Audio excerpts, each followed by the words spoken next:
développer le pays. Au Cameroun, par exemple, arrêtez quoi. Et ces jeunes ont dit, ils ont fait un chapelet de revendications qu'on a vu à la télévision. Est-ce que ça a changé quelque chose? Non.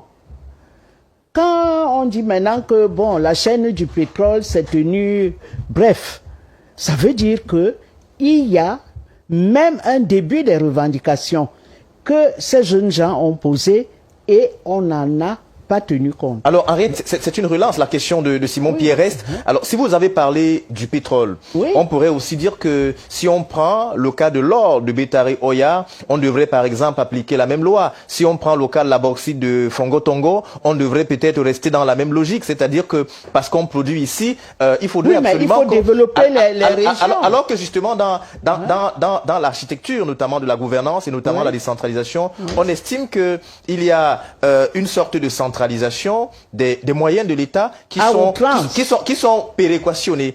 Alors, oui. Non. Ce qui se passe, déjà, la décentralisation, elle n'a pas abouti. Puisque les collectivités décentralisées attendent de l'argent qu'on doit leur donner. On leur dit, vous allez construire des écoles, vous allez faire ceci. Où est l'argent? C'est-à-dire que comme on dit chez nous, chez les Camerounais, à l'ouest, on donne la chèvre, on vend la chaise, mais on tient la corde. On tient la corde.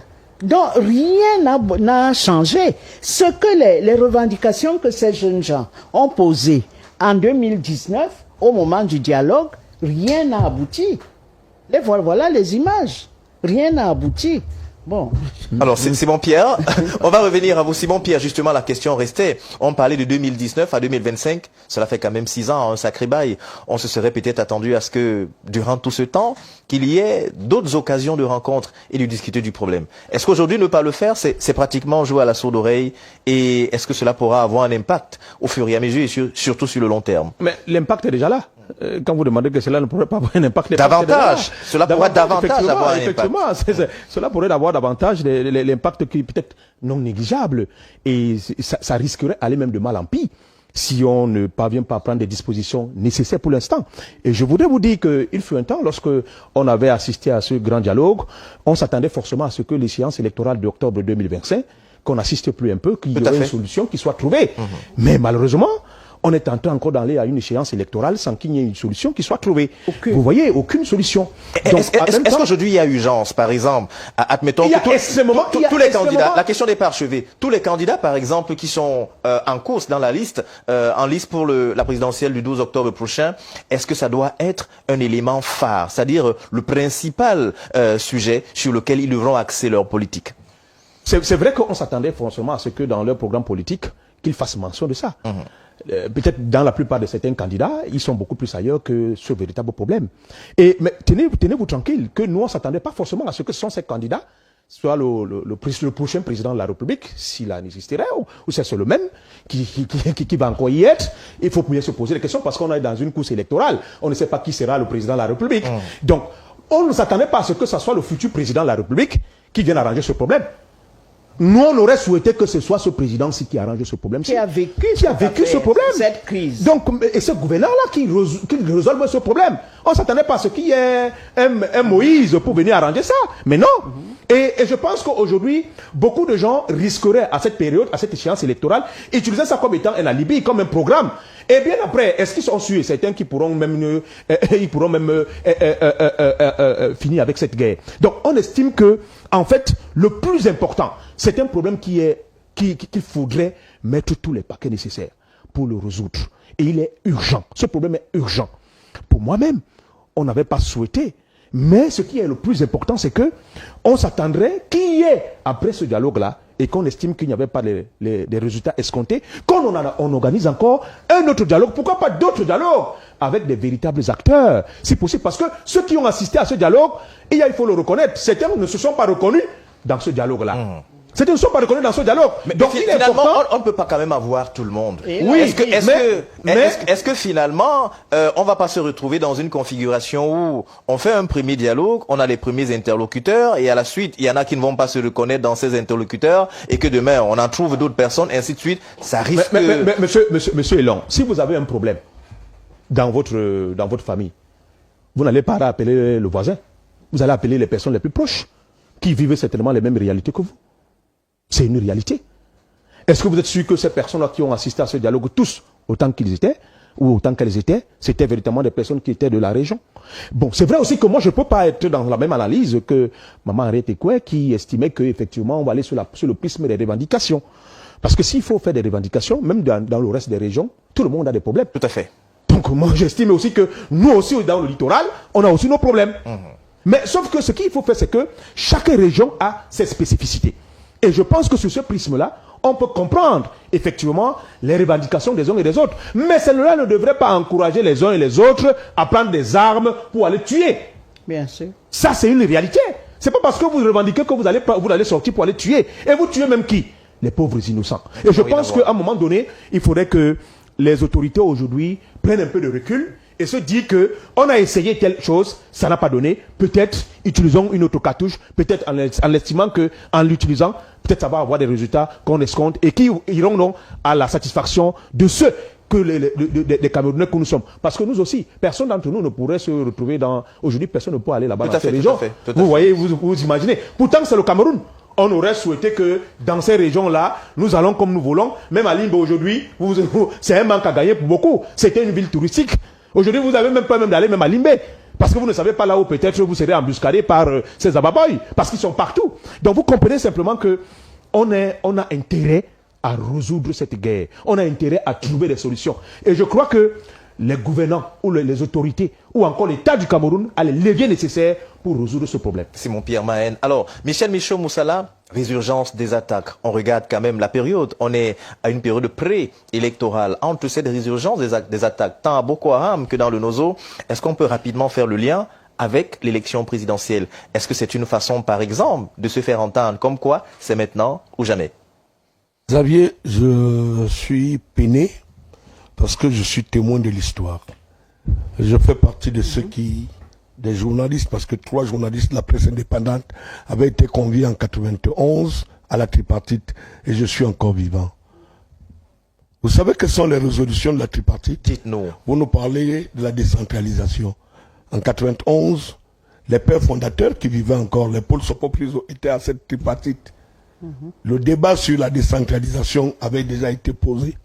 Le débat sur la limitation du mandat du président avait été posé, qui existait déjà. Un certain nombre de choses dans des résolutions de la tripartite avaient été posées et avaient trouvé des propositions concrètes. Mais posez-vous bien la question. Quelles sont devenues les résolutions de la tripartite avant que vous ne veniez nous parler du grand dialogue? Si nous restions silencieux, c'est parce que un certain nombre de choses. Moi, je détiens encore les résolutions de la tripartite. J'étais le plus jeune de la tripartite en âge. Parce que quand il a fallu signer la mouture qui demandait la levée des villes mortes, qu'on revienne à la normale, je faisais partie le plus jeune de la salle à avoir signé. Donc, les résolutions du grand dialogue sont venues à s'ajouter ce qui s'est fait. Est-ce que vous croyez qu'on a vraiment pris en compte les résolutions du grand dialogue pour que nous en arrivions à cette situation aujourd'hui? Nous sommes nous-mêmes responsables. En fait, ceux qui gouvernent en ce moment sont responsables. Nul ne peut se prévaloir de cette turpitude. Si on vous parle de l'article 66, on parle d'une simple déclaration. Alors justement, Michel, permettez-moi d'avancer. Pour revenir à dire que ce n'est pas la prise, ce n'est pas la violence qui concourt à l'évolution d'un pays.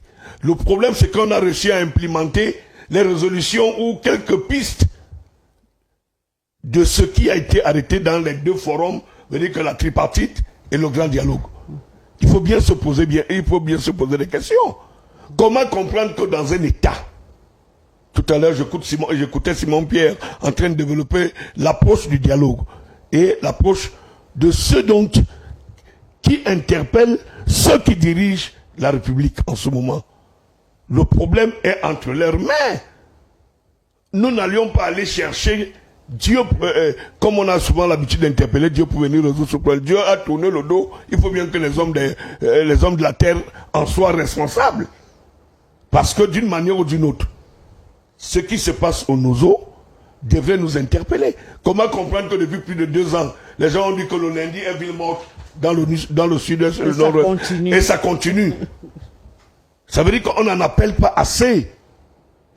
On a mis en place 2 structures, celle de Mafani et celle de l'ancien gouverneur du littoral, dont le nom Fayango, Francis, pour y intégrer des individus qui vont se déclarer,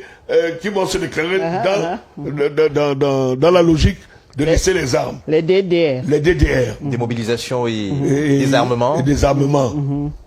Si on a mis toutes ces structures en place et qu'on constate que ça n'a pas l'engouement réel que nous attendions, on change de forme.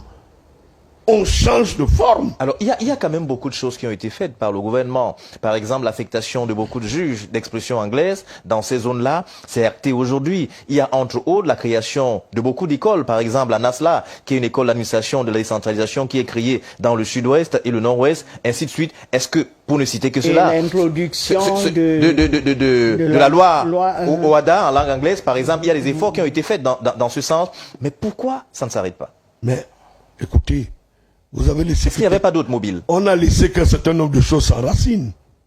Et c'est la raison pour laquelle je me suis posé des questions depuis la nuit des temps, à chercher à comprendre si ceux qui revendiquent, ceux qui prennent les armes pour venir tuer, ceux qui prennent des armes pour venir revendiquer, ceux qui déclarent une certaine journée comme étant la journée consacrée à l'indépendance du nord-ouest et du sud-ouest. Est-ce que ceux-là sont fondamentalement des vrais Camerounais? Est-ce qu'on a réussi à identifier si ce n'est pas des bandes armées, des bandes organisées venant d'ailleurs? Et tout ce dont on arrête, dont notre armée arrive à maîtriser, est-ce qu'on les identifie comme étant des véritables Camerounais? Parce que d'une manière ou d'une autre, quand vous allez au nord et au sud-ouest, vous allez voir qu'il y a un désossement des valeurs culturelles. Tous les chefs n'y sont plus dans leur zone. Tout à fait. C'est quand même eux qui devraient être des porteurs de messages pour faire dire aux autres. Aujourd'hui, s'il n'y a pas de repère dans une société, ça devient problématique. Le problème du nord-ouest et du sud-ouest me donne l'impression qu'il n'y a plus de repères, il n'y a plus de presse, il n'y a pas de gens capables d'aller leur dire, écoutez, arrêtez. Peut-être que les gens ont estimé que c'est le président de la République qui devait se rendre sur le terrain. Il peut bien même s'y rendre. Mais il faut déjà qu'on comprenne qu'il y ait un début de processus de compréhension de l'acte ou des actes que les uns et les autres viennent à poser pour fragiliser l'existence quotidienne des gens. Moi, je suis souvent surpris que certaines élites, quand ils ont perdu un membre de famille, on les appelle pour dire, écoutez, si tu veux venir enterrer ta mère, voici les conditions à remplir. Et ils te disent que oui, celui qui l'a même appelé, il le connaît. Pour demander que tu viennes enterrer, que le corps de ta mère arrive. Lui, il envoie le corps de sa mère, mais lui-même ne s'y rend pas. Est-ce que finalement, ce n'est pas un état de non-droit qui s'est installé et où certaines personnes profitent, notamment pour faire de la surenchère? On peut penser le dire ainsi. Mais je dis bien que dans aucun pays, et si, moi quand j'écoute certains militaires, quand j'écoute certains militaires, ils te disent, monsieur le journaliste, vraiment cette histoire qui se passe au nord et au sud-ouest, si on nous laisse faire, c'est une histoire qu'on peut on peut en finir avec. Ça c'est le langage que me tiennent souvent certains militaires comme ça qui me disent, écoute, quand ils me croisent en route, ah monsieur le journaliste, ce qui se passe au nord, si nos patrons veulent que ça finisse, ça va finir. Quel intérêt ont-ils à ce que ça ne finisse pas, Michel? Ben, écoutez, moi je ne suis pas là pour supputer sur les approches de qui veut ou qui ne veut pas. Ce que nous disions, c'est l'existence des Camerounais. Et tout Camerounais devait vivre en toute sécurité dans sa zone. Et les seules structures appelées à faire vivre cette sécurité quand ça ne va pas, on y met les moyens. Même qu'on arrête à acheter à certains délégués ou à certaines structures des grosses voitures, qu'on mette le plus de moyens, qu'on concentre le moyen matériel, qu'on concentre des moyens financiers qui consacrent des gros moyens pour pacifier, et je le dis, pour pacifier le nord-ouest et le sud-ouest. Parce que ailleurs, nous avions vu, et cela s'est résolu à travers aucun État, au jour d'aujourd'hui, aucun État, même le Soudan, qui s'émiette avec le Soudan du Sud et le Soudan. Vous verrez que même là-bas, les chefs de guerre qui y sont pris en otage, ils sont dans une portion congrue parce qu'aujourd'hui l'ONU n'accepte pas, même s'il y a de gros intérêts, même la RDC, où nous voyons les groupes comme le M23 du côté de Goma, de Goma à tout moment, l'État du Congo, la RDC mobilise les moyens nécessaires, même quitte à ce que de prendre des partenariats extérieurs rassurants. Parce qu'un partenariat rassurant militairement à la trompe, qui veut les minerais. J'ai dit, hein, au-delà de venir puiser les minerais, oui. Il y a quand même des accords sincères sur le plan politique, pour dire que si nous n'avions pas des idées assez outillées pour que nous arrivions à avoir la sérénité dans ces zones-là, il y a des méthodes qu'on peut mettre en place davantage, comme nous sommes en train de le dire sur ce plateau. Vous imaginez que si on n'avait pas la paix dans cette zone, nous ne serions pas sur ton plateau. C'est exact. Donc, le problème est réel. Nous avions décortiqué ici sur ce plateau tout un ensemble de choses pour essayer d'amener la paix. Mais il y a des fondamentaux qui n'ont pas été évoqués. Il faut le dire. Est-ce que ce qui a été retenu au grand dialogue national a été appliqué pour implémenter ça dans le nord-ouest, l'ensemble de ce qui a été évoqué, un certain nombre qui paraissait être primordial ont été implémentés. Est-ce que ce qui a été dit à la tripartite a été implémenté dans ce pays? Question de politique. Et c'est pour ça qu'on dit que d'une manière ou d'une autre, si nous ne pouvions pas voir la chose en termes d'intérêt national, ça va compromettre toutes les démarches que les uns et les autres vont vouloir se donner. Arrêtez tout ce qu'on arrête. Alors, il y a une question qui fâche. Michel, c'est la question qui sera posée à tous sur ce plateau, et ce sera justement en 1 minute, chacun va se prononcer là-dessus. Beaucoup de personnes estiment que si jamais il advenait que le pouvoir bascule et se retrouve du côté, par exemple, des anglophones, ça mettrait fin à la guerre. Est-ce qu'il faut y croire? C'est pas évident. Parce que, en ce qui me concerne, hein, ma lecture d'analyse politique, qu'on mette un anglophone qui n'a pas, je ne peux pas juger le futur. Parce qu'il est un peu difficile de juger le futur, parce qu'il peut avoir des insinuations politiques qui concourent. J'ai écouté un candidat dire qu'en 100 jours, il va régler le problème anglophone. Je pense que, bien avant, il aurait pu démontrer qu'il est dans la possibilité. Le tour n'est pas d'aller faire un tour dans la ville de Bamenda en journée, où vous êtes même escorté. Hein? Tous ces leaders-là qui vous parlent là. Est-ce que dans les plans, moi j'ai écouté les projets de société qu'ils ont présentés, je n'ai pas vu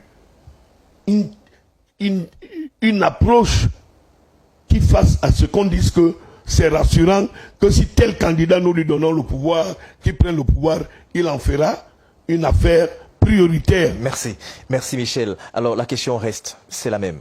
Est-ce qu'on peut s'attendre à ce que si jamais, s'il advenait, nul ne peut lire dans la boule de cristal, mais est-ce qu'il y a quelques indicateurs qui peuvent quand même permettre d'envisager la chose ainsi? C'est-à-dire que si un anglophone venait à prendre le pouvoir, ou encore un Camerounais d'expression anglaise, l'expression est bonne, venait à prendre le pouvoir, que cela mette finalement fin à la guerre et qu'on n'ait plus à voir des veuves et encore moins cette pluralité ou encore cette pluie d'orphelins? Est-ce que parce qu'on est anglophone qu'on aura tous les armes nécessaires pour résoudre ce problème? Je ne crois pas. Parce que même s'il faut avoir maintenant un anglophone au pouvoir, je ne suis pas sûr qu'il aura il aura tous les éléments nécessaires pour résoudre ce problème. Moi, je ne vois pas ça de cette façon. Posons la question autrement. Est-ce que ce n'est pas l'une des conséquences du fait qu'un certain nombre de résolutions, par exemple de 72, n'aient pas été respectées après justement ce référendum qui permettait aux Camerounais du Nord et au Sud de devenir plus de Cameroun, mais un seul Cameroun. Beaucoup estiment, ça c'est ce qui revient de temps en temps, que ceux de l'autre côté estiment qu'ils ont été marginalisés. Est-ce que vous savez que, généralement, à force de... Lorsqu'on a faim, qu'on nous sert à manger, au fur et à mesure qu'on mange, on a encore besoin de continuer de manger, surtout quand on sait que la nourriture elle est séculente. L'image, c'est pour dire quoi? L'image, c'est pour dire quoi? C'est pour dire que même si, effectivement, on s'en tenait à ce qu'on puisse considérer qu'ils ont des revendications, comme ce que vous avez soulevé là tout à l'heure. Est-ce que vous êtes sûr qu'il n'y aurait pas un autre problème qui devait surgir? C'est aussi la question qu'il faudrait se poser. Oui, mais c'est la politique. Oui, c'est la politique. Les sujets apparaissent les sujets apparaissent régulièrement. Voilà pourquoi je vous ai dit tout à l'heure que on ne saurait nullement pas prendre les choses sous ce prisme-là, parce que ce qui est sûr, il pourrait toujours avoir une situation qui devait se poser et qui nécessiterait qu'on puisse prendre des dispositions nécessaires. Donc, si on va regarder donc le problème tel que vous êtes en train de le présenter, un anglophone au pouvoir, c'est vrai. Il faudrait peut-être, comme c'était le disque, un anglophone pour résoudre les problèmes des anglophones. On a vu comment ça se passe. Oui. Par exemple, au Canada ou encore dans d'autres pays, on sait que les dispositions constitutionnelles permettent que, après un certain moment, qu'on n'y soit plus, qu'on note une certaine alternance, ou alors ailleurs, tant qu'un président est francophone, son vice est anglophone, ainsi de suite. Ce modèle d'alternance, peut-être que ça évite de créer beaucoup de frustration. Je vais encore vous prendre une image. Allez-y. Est-ce que vous savez que généralement dans les accords, lorsqu'on a déjà fini de signer les accords, et qu'on se rend compte qu'on en bénéficie et qu'on s'en sucre, c'est difficile de respecter les engagements que nous avons pris au préalable, même si vous étiez partie prenante. Ça, c'est une réalité. Et quand vous savez que vous avez tout le nécessaire, vous pensez que quelle est la personne qui ne pouvait accepter revenir sur les accords et dire qu'il va fonctionner selon les accords, comme vous avez déjà dit, les accords qui ont été signés au préalable dans les années, pratiquement plus des dizaines d'années aujourd'hui. Qui pourrait le respecter? Le président actuel, sur ces accords-là? Mais peut-être qu'il ne faudrait pas se tromper là-dessus. Mais Xavier, les mauvaises langues pourront même dire, depuis pratiquement 20 ans, la primature est tenue par les anglophones. Si nous voulions compter à l'appel Mafani, Fayango, c'est lui qui avait dit que le père à son âme, le défunt qui avait dit que politique Nanjangi, tous ont occupé une fonction de la primature. Les mauvaises langues diront qu'ils ont occupé cette fonction, mais ça n'a pas empêché. Moi, je suis de ceux qui pensent qu'il faut bien qu'un anglophone vienne à diriger aussi ce pays. Mais, écoutez, le choix d'un anglophone ne serait pas un choix de nous quatre ici sur ce plateau. Il faut bien que c'est la nation qui se prononce pour le choix de l'anglophone. Il faut donc quelqu'un de charismatique. Quelqu'un reconnu pour son intégrité morale, quelqu'un reconnu pour un certain nombre de choses, sans oublier le véritable projet politique. Alors, Henriette Koué, on est avec vous, oui. Pas à pas. Pourquoi le président Ahidjo va à l'Assemblée nationale en 71, 72 pour dire que le poids économique du fédéralisme fait en sorte que ça compromet nos chances de développement. C'est ce qu'il présente. Mais la réalité, c'est que la France était contre cette réunification. Et pourquoi la France se lève? La France se lève parce qu'on va bientôt commencer à produire du pétrole. Et qu'en produisant du pétrole, les anglophones sont assez teigneux pour demander leur part. Voilà l'objectif politique que la France-Afrique a mis en œuvre pour qu'il n'y ait pas ça. Quand, par exemple, quand il y a eu l'élection de 92, on a attendu 2 mois les résultats. Pourquoi? Parce que Mitterrand a dit un anglo-saxon au Cameroun, jamais. Je suis prêt à soutenir le président de la République pour qu'il fasse la répression, mais que le Cameroun, qui est une perle, tombe entre les mains des anglophones, jamais. Bon. Il y a un problème. Il y a des problèmes, par exemple, une différence entre les élites, les chefs, les ministres et tout ça, qui ont des investissements de l'autre côté. C'est-à-dire, à Yaoundé, à Douala, ils font leur business, ils font des affaires, ils ont des entreprises, etc. C'est de ce côté-là que les affaires prospèrent, parce que ça marche, il y a une grande population, etc. Donc, les revendications de ces jeunes ne sont pas les revendications de l'establishment, c'est-à-dire les chefs traditionnels, ils ne sont pas avec eux, les élites de l'administration ou économique, ils ne sont pas avec les Amba Boys. Mais les Amba Boys disent, c'est notre fierté. Eux, ils ne veulent pas le faire parce qu'ils ont trop d'intérêt de l'autre côté. Oui. Mais nous, on ne voit pas d'intérêt. Il y a une différence, il y a un conflit de classe entre les grands et les petits là qui ont pris les armes. Et cette histoire-là ne peut pas se régler si on n'arrive pas à faire soit un autre dialogue, soit quelque chose. Le fait que les anglophones disent « nous, ça ira plus vite », ce n'est pas évident. Ce n'est pas évident parce que quand Mafani Moussonga a fini de faire son rapport, quand ton frère Mbamwa, qui est mort, Abouem Achoy, Abouem a dit beaucoup de choses pour dire que notre fédéralisme n'a pas bien fonctionné et qu'il y a eu des frustrations. Tout à fait. Quand le président, le secrétaire général, le Ghanéen, il vient dire au revoir au Cameroun. Il vient, Kofi Annan. Kofi Atta. en 2001, il y a un grand dîner d'État. Et qu'est-ce que Kofi Annan dit au moment du pot toast? Il dit la question anglophone, il faut s'en occuper. Parce que ça commence des petites escarmouches, on va, on met le drapeau, on vient, on tire un peu, tout le monde disparaît dans la nature. Mais un jour, ce sera autre chose. Je vous demande, à vous, au président de la République, de faire tout pour que cette crise anglophone, qui a commencé comme un petit jeu, tous les 1er octobre, ils vont là-bas, ils hissent le drapeau, ils racontent comment ils ont été frustrés, etc. Nous avons un problème de la manière dont on a traité cette fin de machin.